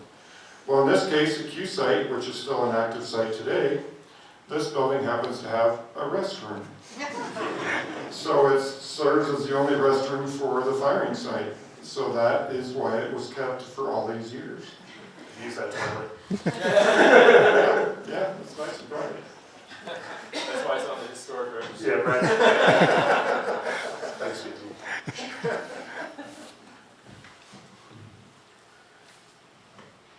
As we start moving a little bit further on into the implosion phase, the decision is made actually fairly early on, sort of late 1944, that there will have to be a full-scale test. That would eventually become the Trinity test near Alamogordo on July 16, 1945. And as they're making the preparations for this test early on in late 1944, early 1945, there is a lingering question. As they're doing all this experimentation at places like L-Site and Q-Site, they're working with small-scale models. Now, what would eventually become the full-scale implosion device would become Fat Man, and also the Gadget. And if you've ever been to the Bradbury Science Museum, well, you know that Fat Man is quite large. Yeah, approximately 3.14 hugs in diameter. And, well, how do you test something like that? And especially, if you're going to test that and it fails, you've committed half of the world's supply of plutonium, and how are you going to recover that? And so, throughout 1944 and 1945, there was this lingering question of, if we do this test, and we get the high explosives to work, but it doesn't produce nuclear yield, how are we going to recover approximately $200 million of plutonium that has now been scattered around the desert floor? And this is a testament to no idea during the Manhattan Project was too absurd to not try at least once. Or too dumb to go for it. Yeah, go ahead. Just real quick, concrete bowl was set as 200 feet in diameter, and it was set as for scale testing. If they would have done this capture method at Trinity site, it would have been 22 acres of poured concrete. So that's a good reason not to do this method. So the idea is this: you have a water tower on a platform in the center of basically a small, shallow pond. The device is inside that water tower, and you go ahead and detonate it. And what you hope is, if you are unsuccessful in making nuclear yield, that you would have enough water to be able to capture as much of the plutonium as possible, so that you can then just wash it out and filter it or chemically separate it from the water. Great idea, right? No, it's actually nuts. And the interesting thing is, this was much smaller. This was a scaled series of tests, and this may be some of the worst concrete I have ever seen poured anywhere in my travels throughout the world. This is properly North Korean level concrete. It is used basically river rock aggregate. For those of you who know concrete, that this is not the aggregate size you use for successful concrete. And it has scabbled off over the years, and it is still out there. We would love to be able to rebuild the tower at the center and get it all cleaned up, but it is still, many people have probably, if you've been in the laboratory and driven back in the firing sites, you've probably driven past it for years and not even known that it's there. It is horrible concrete, and since you've referred to it as North Korean concrete, concrete bowl now loses its security clearance. One of the really cool things, I want to touch on this really fast, and I have a picture of it, but so Jeremy and myself, we go in if there's projects going on in the team that we work with. We have some of our team members here. If Lana was going to say build a building or that sort of thing, actually Carrie Gregory is back there. She led a project to where a large building was going in, and we went and surveyed it, and we found the precursor to the concrete bowl. And what it ended up being was a 90-foot by 90-foot asphalt pad, flat pad with a little bit of slope. So if you take what Phil said about how this works and you apply that to a much smaller asphalt pad, much rougher materials used to it, that's not going to work. And we found a really cool date on it, dating to August of 44, August 16th of 1944. Concrete bowl constructed in October of 44, so they only used that, they realized within 3 months, or much sooner, that they needed to do this particular project. Okay. Yeah, and this is really only one of 3 plutonium recovery methods. So many of you are probably familiar with Jumbo. If you've ever been to Trinity, you'll see the remains of Jumbo there, which was the whole idea of containment. So a lot of the work that they did in this area, in what's today known as Technical Area 6, that they did not only was this concrete bowl, but they actually used what they called jumbinos, which were again small scale versions of Jumbo in different shapes and sizes, where they did much of that testing in this area as well. And they did eventually decide, the Jumbo was the best of these ideas, although by the time that they did the Trinity test, they realized they didn't need it. The other test type that they were looking at was what they called a sand shot, which really to me sounds the worst of all of them. Because essentially this is what it sounds like. You basically bury the device in a pile of sand, and then you have to dig it all up and try to find the pieces if it doesn't work. It sounds pretty horrible to me. I will tell you finding a needle in a haystack. I will tell you from experience, I have used sand to capture materials from explosive tests, and it actually is very effective. But I had to use about 200 tons of sand to be able to collect a few tens of kilos of material. It's not a very high efficiency. All right, now we'll move on to K-SET. This is one of the ones we actually know what K stands for, I think. Yes, and also, if you do happen to know the etymologies of any place names or group names, boy, do I have a PhD level thesis for you. So actually, we do know that the moniker after K-site is actually named after a gentleman by the name of Donald Kirst. And Donald Kirst was the inventor of a piece of equipment known as the Betatron. And this was one of the first very serious attempts to try and look at the interior of an implosion as it's undergoing implosion. And this is where you're taking probably the most bleeding edge of technology and you are trying to apply it in very, very quick fashion. In fact, we have found memoranda basically approving this experiment, and they have already completed construction of the bunkers within about 45 days. And they brought Donald Kirst out from the University of Illinois to start working on these programs. And if I was to say anything about these walls talking, this was where a lot of conflict was. Because as they're building this infrastructure, as they're putting things together, a lot of people are moving in very different directions. Seth Nettermeyer, who was originally in charge of that 12-person team, he was brought in to work sort of alongside Donald Kirst on these experiments where they're basically taking surrogate pieces of material that would simulate plutonium, and they're basically shooting electrons at it to produce an X-ray that then you could measure the implosion of the core. And there was a lot of scientific disagreement, but at the same time, they are having to move very quickly because, once again, there's a war on. There isn't a lot of time for there's time for disagreement, but there isn't a lot of time for things to get into sort of rancorous debate. And so there's a lot of moving around. And as people and organizations change, well, the people move and they shift very quickly. So I think that's probably one of the major stories that this tells. Are there any other stories that you can think of, Jeremy, JT, Phil?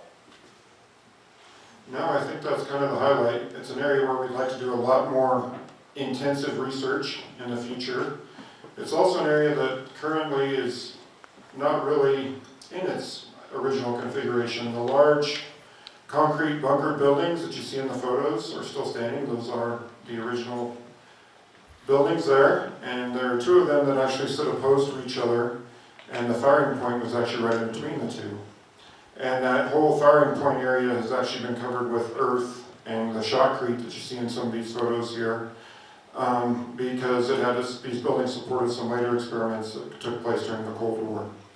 So we'd really like to do some work preservation-wise to remove that shotcrete and that dirt and really kind of look at the condition of these bunkered buildings and see if we can get the firing point back to its original configuration. So it's one of those things where we kind of go out there and dream all the time, but one of these days we'll get there. And sometimes we have a sledgehammer and dream a little bit more intensely. And that's a good point, that some of these buildings, I mentioned public access earlier. We are able to get people down to technical area 18, but some of these, they're still doing active testing, like right next to them. So getting the public out there, it's a longer term vision for what that looks like for public access for some of these sites. And here we are, back at a map. So we're almost at the last act of our play here. Again, we just talked about Q-site, we talked about K-site, L-site, and concrete bowl here.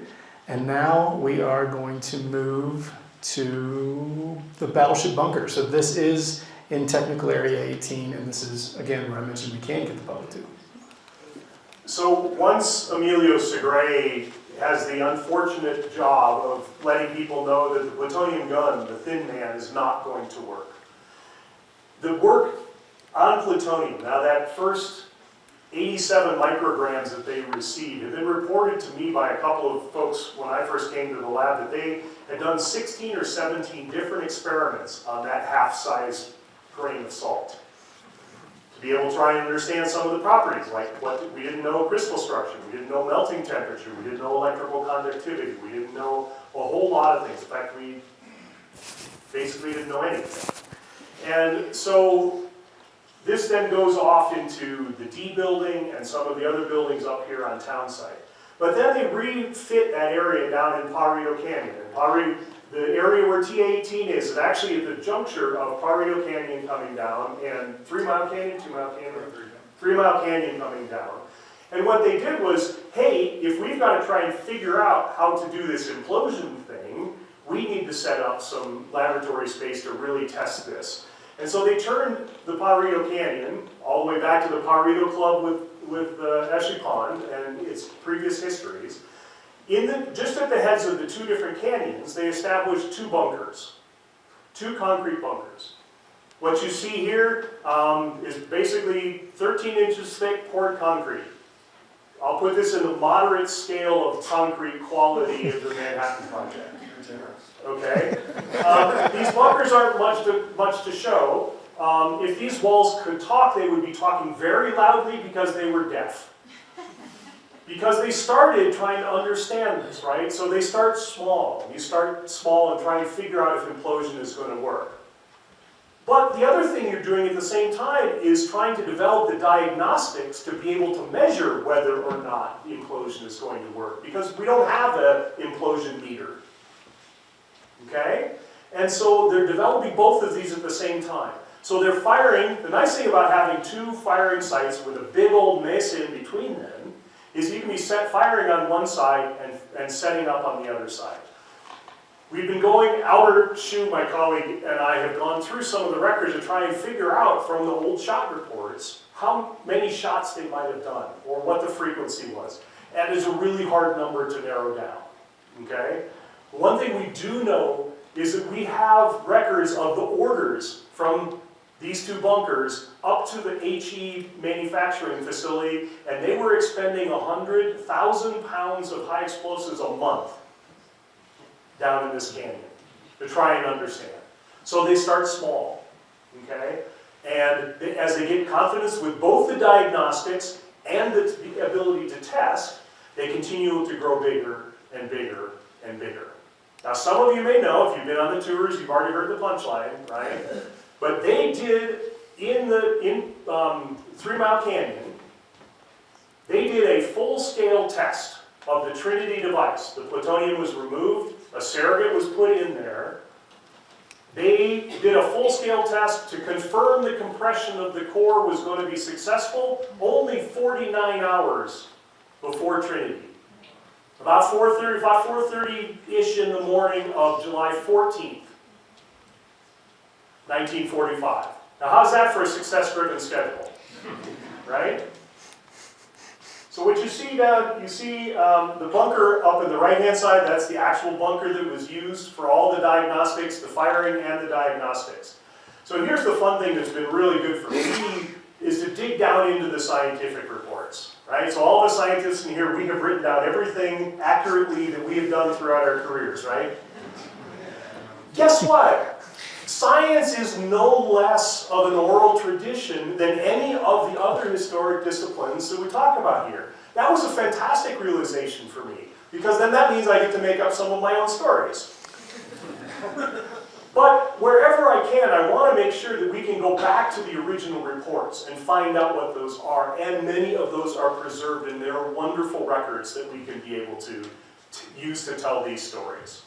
Okay, this particular site is part of the public tour, so if you guys have been on it, you've seen this. If you haven't, you can look forward to this.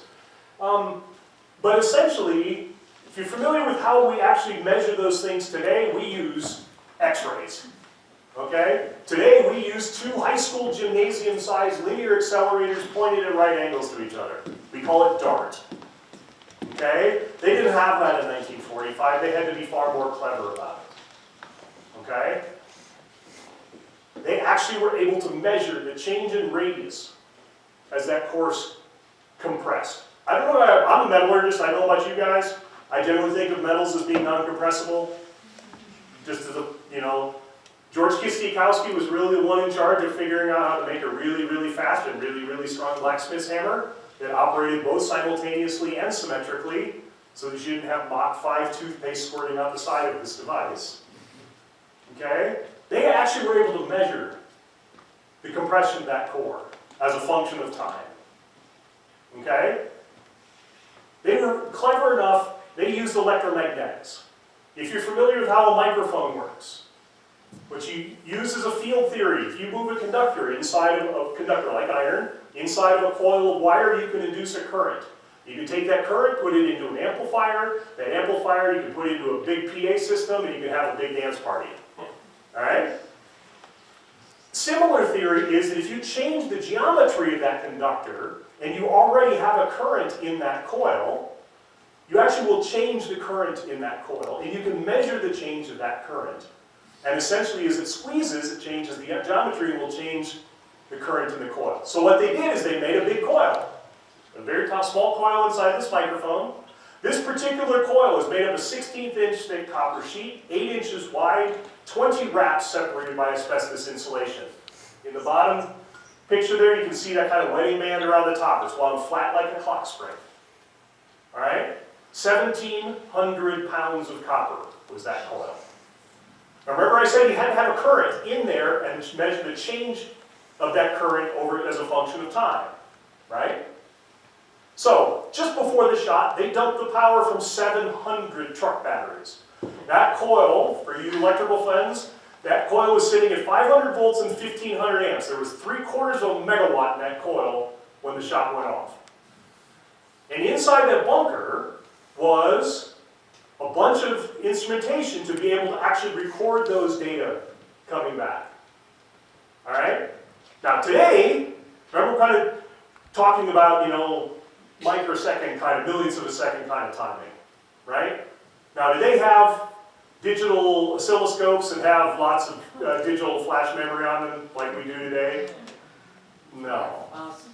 Again, they had to be way more clever about it. So what they did is they had 4 oscilloscopes that functioned at different times. They had a camera taking a picture of the screen of the oscilloscope at 4 different times. They were able to take those data back and be able to extrapolate the information back out. So, inside the bunker on the left there, that is the single remaining photograph that we have, black and white and grainy though it may be, of what that instrumentation panel was the morning of the 14th of July, 1945.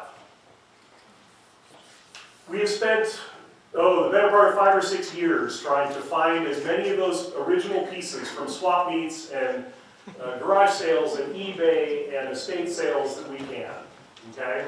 We've had a couple of efforts in it, but last year, about this time, we started an effort. The question came up, particularly from Wendy Strohmeyer at the Bradbury. I want to know what everything is on that panel and what it did. And I said, so would I? But from that photograph, Albert Shu and I started a project, and we started thinking, let's build this panel. Because as I've learned from my history colleagues here, is that the ability for somebody to walk into a bunker and see what was there is a way that, to give a sense of both time and a sense of space that words can't convey. Right? If a picture's worth 1,000 words, if I could replicate that panel, that's going to save me thousands of words. So Albert and I spent a couple of months in gory detail going over the best resolution we had of this image. We also went back, and I got help from Mark Marline, if you guys folks know him, going back through the original shot reports to try and tease out any information we might be able to get this. And for the tours last year in May, we actually had installed, on the right-hand side, you can see our recreation of that panel. And that panel, as far as we can tell, is as accurate as we can make it. It has as many original type pieces. There are also some pieces that are on that are period correct, but still available today. Like chicken head knobs are still chicken head knobs. In the old days they were made Bakelite, they're made of ABS today. That's not the only change. Actually, the little dials made by Omite are still the same ones they've been producing for 100 years, and we just bought a pack of them. I spent more than 300 hours 3D printing other components for this in my basement. And so I'm really excited about being able to bring some of the science side of this to life. Mark Marline actually did a great job, and we actually have probably an 80% understanding of actually what the shot sequence was going into that test. And I've actually printed that up on paper and aged the paper so that it kind of looks period correct, and it's hanging inside the bunker wall today. And you actually can see the green glow in the center there is actually an actual oscilloscope trace that came from one of the small-scale tests that led up to this. But it's a pretty impressive Act 2, if you will, down at TA18. So a little teaser for the public tours, and I hope you guys enjoyed it if you've already been. So. And this truly does change what the bunker feels like when you walk inside. It's such a difference and such a change. And what we're looking to do with other buildings, so we'll leave that there for now, and we'll get to the next project. That's a big roll. Yeah. This is the aftermath of the test. That was We the skipped ahead, aftermath. but So here. that's a little past dawn on the morning of the 14th. You can see the pickup truck in the left-hand side of the photo for scale. We actually, in 2013, 2014, we went back down here to try and locate this. And from this photograph, using some of the large boulders, I actually climbed up to about where this photograph was taken, triangulating, thinking those boulders had not moved. And we're comfortable, we know within about 2 meters exactly where that test was done.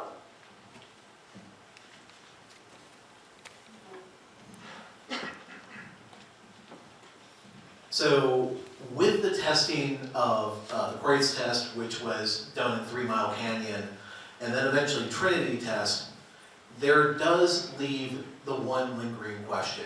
And it was something that Phil has already talked about, which is Project Alberta. How do we make practical the practical military weapon? We've done a lot of testing on the fundamental physics, the fundamental engineering, and the fundamental chemistry and metallurgy. We have principles that we are reasonably certain are going to work, but how do we actually make them into something that can be used to decisively either shorten or hopefully end the war? And so this leads into the last act of the play, which is basically the weaponization effort. How do you take these devices, which are essentially overgrown science experiments, and actually put them in a bomber which will be useful? And it leads to two of the sort of the last major facilities within Project Y. The first of which is V-Site, and V-Site was designed early on with part of Project Alberta of how do you actually build a Fat Man, and will a Fat Man actually survive the rigors of flight? Will it survive the jostling and shaking as they're flying from the South Pacific to the Japanese home islands? Will it actually survive the transport out of the United States to its forward staging areas? What are the tolerances in terms of heat, in terms of humidity, in terms of vibration and shock? And so all of that involved putting a lot of this individual components together. And as we've sort of talked earlier on, security being a paramount concern with the Manhattan Project, as much as General Groves could, he tried to isolate people from the broader picture of what was going on scientifically at the laboratory. He tried, mightily as he could, to try and isolate people into their own specific, basically areas of domain. You worked with a metallurgist, that's all you did. You worked with a physicist, that's all you did. You were a calculator in one of the theoretical buildings, that's all you did was number crunching. The thing about V-Site was they had to put everything together to see if it was all going to work, because if things jostle out of place, well, what does that do to the ultimate performance of Fat Man? We don't know. So how do you make that work? Well, you try and reduce all those variables as much as possible. And so this building is probably the most secretive area of the most secretive area of the most secretive scientific endeavor that humanity had done up to this point. Because this is where all those components were being put. This is where all the research was being done. It's what we call sort of the forerunner of environmental testing. How do things respond to shock? How do things respond to stress? How do things respond to changes in temperature? And then ultimately, how do you build something like this? How do you make the instruction manual for an atomic bomb? So yeah, the weaponization of the implosion device is really what took place in this area. Also, This is where the Trinity gadget was assembled before it was sent to Trinity. It was in the large high bay building that you see there on the right in those 3 photos. Is actually where those high explosive components were assembled before they were sent to Trinity. So that's a big part of this story.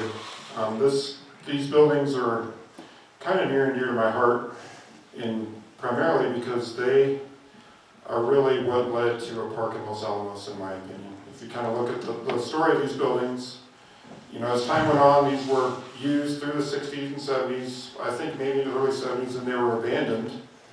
And by the 1990s, they were ready to tear these buildings down. So the lab's looking to remove some of the derelict buildings across the property. These were on the list. As they started to look at taking them down, and they started to really look at the history and kind of consider the importance of these buildings, they were actually able to put forth an effort. Some people here in the Cultural Resources Department in particular were able to say, you know, we really should save these, and they could. So that was kind of exciting. We were able to save them. They were in really poor condition. There were, at that time, the entire site, as you see it on the left there, was intact. There were, 5 buildings there. And then in 2000, we had the Cerro Grande fire. So we've got this thing saved, and then we have a big, massive fire. And we lose 3 of those structures. And interestingly enough, we lose structures on both the west and east end of the buildings you see there on the right. It's kind of a miraculous, really. The fire worked its way through. It tore down another high bay building and kind of an office shop building next to it, and really physically kind of jumped over these 2 buildings and burned the buildings across from them. And we think that maybe part of the reason why that happened is the poor condition that these buildings were in. So by 2000, the roofs had failed in these buildings, and to try to preserve them as best they could, they had giant tarps covering the roofs. And for whatever reason, with wind currents, and I'm not exactly sure what the factors were, but in some way, the fire physically jumped these buildings, and they survived that fire. To this day, when you go out there and you look at the windows, you'll see that the windows are actually physically damaged from the heat of that fire. The other thing that really helped with this building from the heat was the asbestos shingles you see on the exterior. So all of them have these, but in this case, they really worked. So by 2005, you know, the building continued to deteriorate. They had done a lot of cleanup, but they really kind of saw the importance of the site and really wanted to work to preserve these sites. So they were able to get a grant, and in 2006 and 2007, they actually replaced all of the roof structure of the smaller building to the left you see in the photos, building 517. That's a very small triangular building, and the complete roof structure was destroyed. The other issue that we had in the high bay building was that there's a giant berm on the back of it that holds back earth that protected the other buildings of the site in case there were an accident during assembly and during activities here. Well, the earth in that berm, through the years, it actually rotted through the wooden retaining walls and through the backs of the building, and there was actually dirt covering the floor. So they actually had to go in and replace all the structure, the wooden structure that held the berm, and then they had to replace the framing components in the lower part of the back wall of building 516. So luckily they were able to do that, and the building kind of sat in that condition. And during that time, they did a bunch of other work. They rebuilt the doors on 517. You can see in the 2015 photo, they look a little better than they do in the 2005 photo. And they had done some painting and painted things back to the original green. As we move forward, as we've got a park in 2015, and as we've kind of, had some incentive to continue to make these buildings safer for people to access, whether that be people that are maintaining the buildings or visitors. Oftentimes we'll bring high-level visitors to the site. We've really done a lot of work to try to make these buildings safer. So one big project that we did is we actually removed all those asbestos-containing shingles, and we replaced them with non-asbestos replicas. Now the shingles themselves actually are not the original building finish. They're actually protecting the original exterior of that building, which is a product that they call triple seal gypsum board, which is essentially not much different than the type of drywall that you would use in a shower or in a bathroom. So not something that would last very long. So we try to do the best we can to preserve that. So actually replacing those shingles that were the original shingles that were deteriorating and were getting harder and harder to replace due to the health issues with playing with asbestos. We found that the best thing to do was to replace those shingles. And then in the last couple of years, we've actually been able to go to the inside of the buildings. And we've been able to remove some of the asbestos components that were not historic. And the other issue that we have in these buildings is we have lead contamination from the lead paint that they used when they originally painted these buildings. So we're able to encapsulate the paint, and with modern paint, essentially just painted the walls. And the flooring is a product that's a non-sparking flooring called Hubelite, and it has asbestos in it too, so we're able to paint that floor.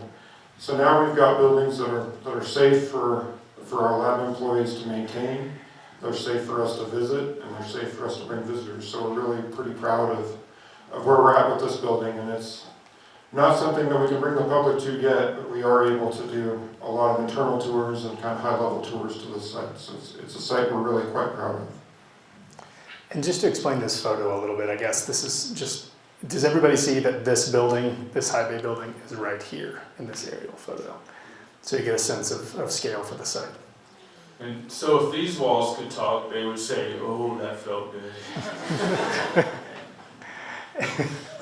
And I would also say, coming back next year. yeah, I would also say that Jeremy and JT and our preservation team, like they have done all of this work that you see here, like coming up with novel ideas on how to actually preserve these structures that were only meant to last, how long?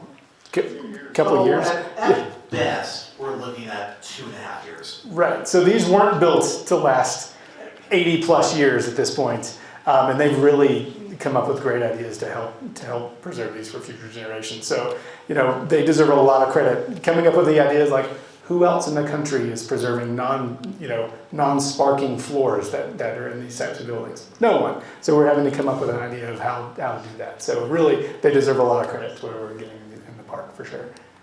And this is the only historic photograph that we can share from V-Site. So if you did not see historic photographs this whole time, it's because they don't exist or we don't have them. So this is the one that you'll see everywhere when we talk about V-Site. All right, second to last site. So actually, to start with this one, I'll start with what these walls say. And if these walls could talk, what these walls could say is that history is incredibly fragile.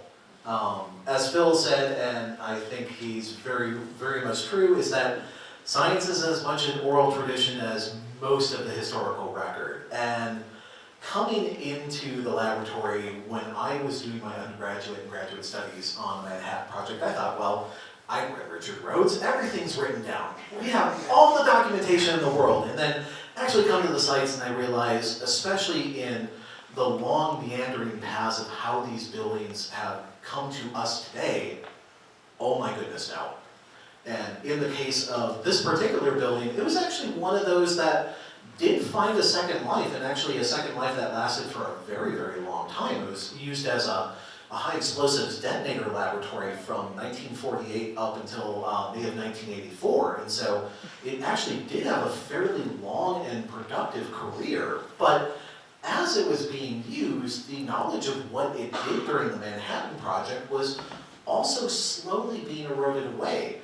Where we were talking about with V-Site of basically how to make the instruction manual of how to assemble an atomic bomb, that instruction manual was literally written in this building, because this is sort of the last major facility that was developed in Los Alamos and Project Y before basically the armistice with Japan, where they were more or less trying to simulate how to assemble a Fat Man using conditions and facilities as close to what they were going to find in the South Pacific. And so a lot of work was done basically to replicate the kinds of materials, the kinds of equipment, the kinds of spaces that they were going to find in Tinian Island when they got there. What kind of tools would they need? What kind of specialist personnel would be required? How would they move these things around? Because one thing we didn't mention with V-Site is that the doors at V-Site, they're actually two parts, because they realized fairly early on that Fat Man was a lot heavier than what they were expecting, and the internal cranes were not large enough to actually handle Fat Man. The only thing that was basically a tow truck known as a C2 wrecker, which is better used for hauling small things like B-17 bombers. And it was a little bit too high for the existing door, so they just basically knocked out the top third and added the second door. They wouldn't have that luxury when they're in the South Pacific. They had to deal with the equipment that they had. And so basically creating the final assembly instructions that would be carried on as part of Project Alberta when the device would actually be assembled and Fat Man would be used over Nagasaki in August of 1945. All of that work was being done in this building, but that knowledge was almost lost. And in the early 1990s, because this was an abandoned facility, it was seen as access space, they were getting ready to demolish it. And Jeremy, JT, you want to talk a little bit about the history of potential demolition of this building? Yeah, so this building sits in an area that's very active to this day. It's kind of in the middle of everything that takes place in that area. So it kind of makes sense that if they're not using it, it would be a great candidate to take it down. So in 1984, I think is actually when they first started talking about it, they decided, oh, well, we'll just burn this building. It's got some HE contamination from the detonator work that we did there. And the easiest, cleanest way to get rid of this is we'll just light a fire and get rid of it. So they broke out window panes in essentially every window on either side of the building. And then when this was a detonator facility, it had been subdivided into a number of small rooms. And you can kind of see some of the original rooms in that bottom left photo. But they went into every one of the small rooms in there, and they punched a hole in the ceiling so that it could vent a little better, and they got ready to burn the building. And luckily we had some people that had been around for some time that knew what it was, and they came back and they said, are you guys crazy? What are you doing? You guys know what happened in this building? And so they're actually able to take it off of the D&D list, and they're actually kind of last minute able to save this building. Now, save it didn't mean preserve it. When I started working here in 2015, and you go in this building, there were raccoons living in it, bird nests, any number of mice and rats. The windows were all still broken out. They'd never been patched for decades. And it was an absolute mess. So one of the more simple things that we did is we just took and we covered the windows with plexiglass, the broken windows, so we could kind of get it sealed up. More recently, we've done some other rodent-proofing work on this building, and we've actually got it to where it's pretty rodent-proof. It's really amazing to see how this building that was in such poor condition and really a physical mess has potential now to really become something else. So in the past couple of years, we've actually worked and done a lot of research and work with some lab planners to look at what it would take to convert this building into like an office space, kind of a conference room and a light office space. Really do an adaptive reuse is what it's called in the preservation world. Really kind of take this building and really bring it back to more similar configuration to what it was like in the Manhattan Project, and then actually be able to get people in there to use it. Because as I said, it's in a very active area in the laboratory, and it would really not only be something that would be really good for the building, it would be good for the folks that work out there. So again, one of the kind of fun things that we don't really just talk about much that we do. All right. And now we're here at the end. This is our last building. And every good play and every good story deserves an epilogue. And the thing about the Slogan building is it really is an epilogue in so many different ways with the Manhattan Project. In terms of the history of the Manhattan Project and the research that was done during Project Y, it's part of this very unusual time in Los Alamos' history where we were still part of the Manhattan Engineered District after the end of the Second World War, but we hadn't quite transitioned over to the Atomic Energy Commission. That wouldn't happen until January 1947. So we're in this very strange period of time where we're still under military operation, but the war is over. Oh, what do we do? So we're in a laboratory that is in a little bit of flux. Are we just producing things? Are we just stockpiling? Are we doing more research? What is our goal? What is our operation? And at this point in time as well, with a lot of the people that are working at the laboratory, so many of them, they had done their wartime mission, but they had suspended their lives to make this project happen. People had suspended working on their degrees. They had suspended their careers. They came here to help contribute to the end of the war, and now that the war was ended, they were going back. They were going back to finish their degrees. They were going back to their families. They were going back to working in either academia or private industry. And those that were left behind, what was their goal? What was their operation? And basically, at this point in time, do we still move at the same speed and the same intensity that we were during the war?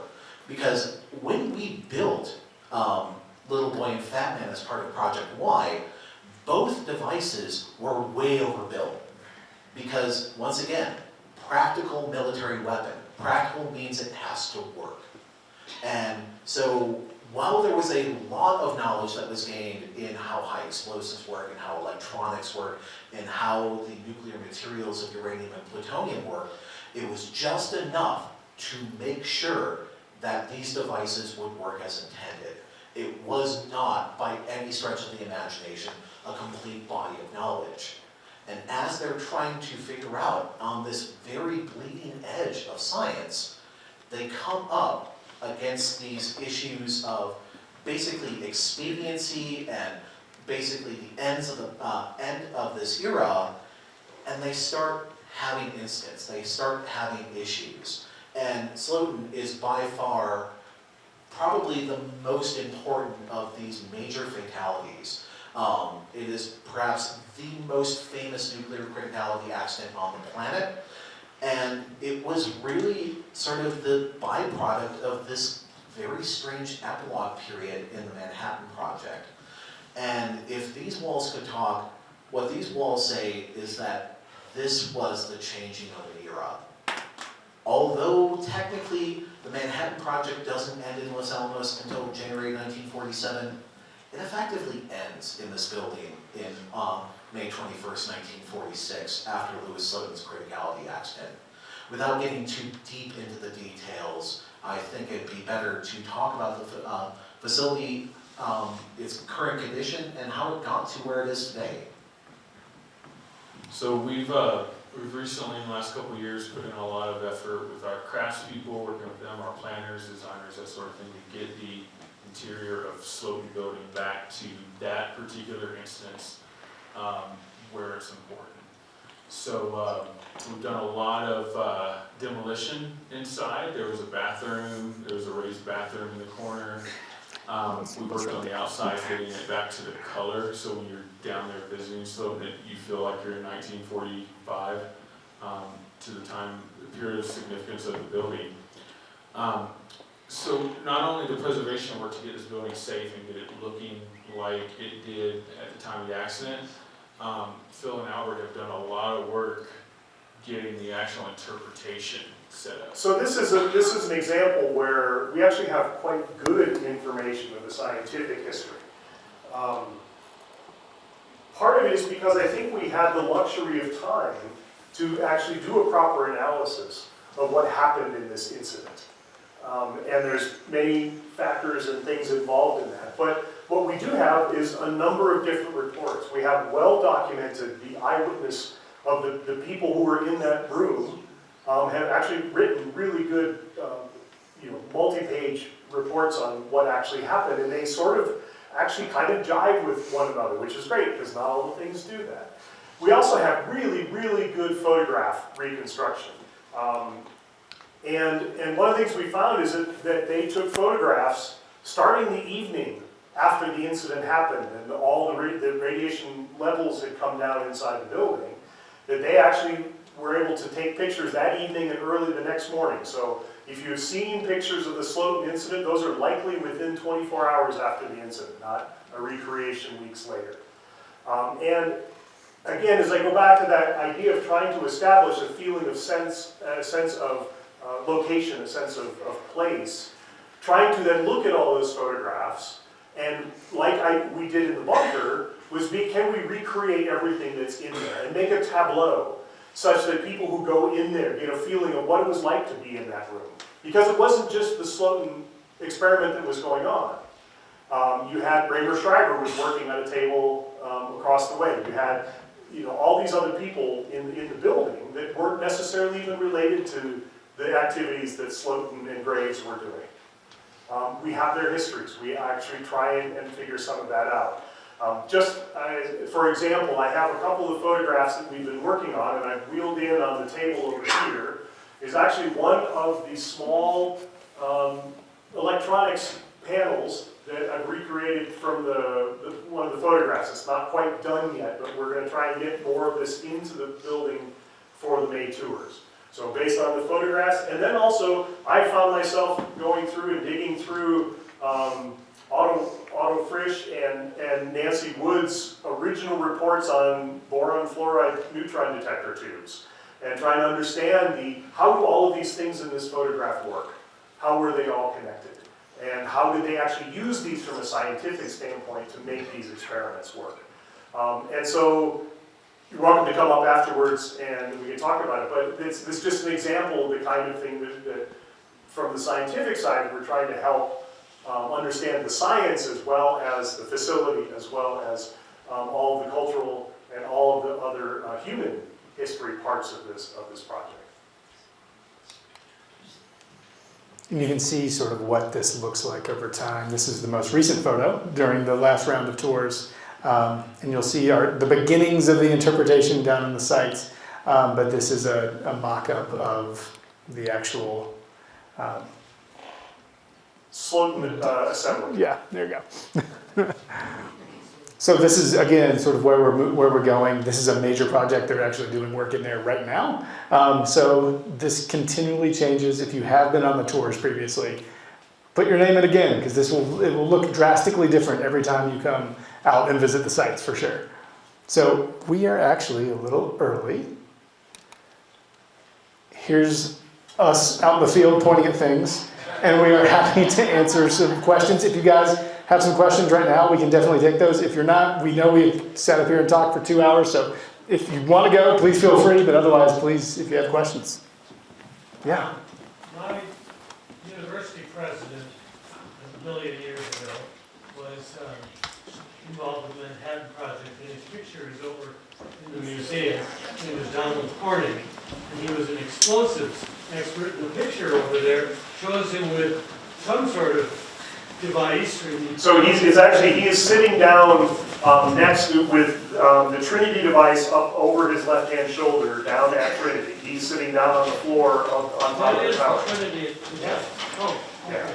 Well, You're talking, I just saw it the other day as we were taking some people through the museum. Where would he have done his work on behalf of the project prior to the Trinity device? Well, so as part of the, if you stop in at the Park Service Visitor Center, we have a lovely letter from Secretary of War Stimson to the Secretary of Agriculture requesting the transfer of 54,000 acres of land by whatever means necessary, including condemnation, to be used for the war effort.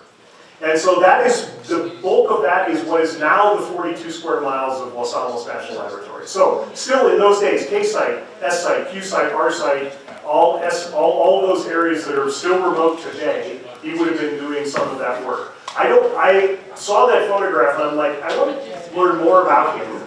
I spent more time with George Kistiakowski and Ed Kreutz, but I'm curious about what his role was. Well, let's work on it together. Okay. But that was the first time I had seen his name attached to that. I had seen that photograph before. It was the first time I had seen a name attached to that, so yeah. do you have any plans for the interior of the pond cabin? Well, certainly. We've been working with the Park Service. They were just here 2 weeks ago. They have a historic preservation training center located in Fort Vancouver, Washington. And they're going to bring out their log cabin specialists, and we're going to focus in preservation. We try to take a top-down approach. So we're initially going to work on the roof and the ceiling being the interior. And then we're going to work on the floor of that, just so that it's safe and structurally sound for when we bring people out there. As far as interpretation goes, when we do public tours, we work closely with Bradbury staff and Park Service staff to kind of set up exhibits, not only of Amelia Segre, but of Dwight Young, who resided in the cabin. Yeah. So we actually do have some pretty good photographs of Amelia Segre's experimental setup. He did the math in that cabin. The experiments were done over in the Forest Service cabin. But on my long list of things to try and rebuild would be Segre's setup. Yeah. And we've actually procured quite a number of things, again, from eBay and swap meets and estate sales and whatnot. So. And one thing we did not mention also at TA18 is that JT mentioned the Historic Preservation Training Center. We just got back 2 Manhattan-era guard shacks that were restored up at the Historic Preservation Training Center and put them down at site at Technical Area 18. So if you do go on a tour, you'll see those as well. Nice. Just plugging the tours here. Any other questions? We don't get paid for the tours either. Great. If there's nothing else, thank you so much for your time. Thank you guys for all you do. Thank you, Tom, and all your staff. And if you want to come see kind of what we're putting together, please come up. We'll stick around for a little while if you want to come up and chat.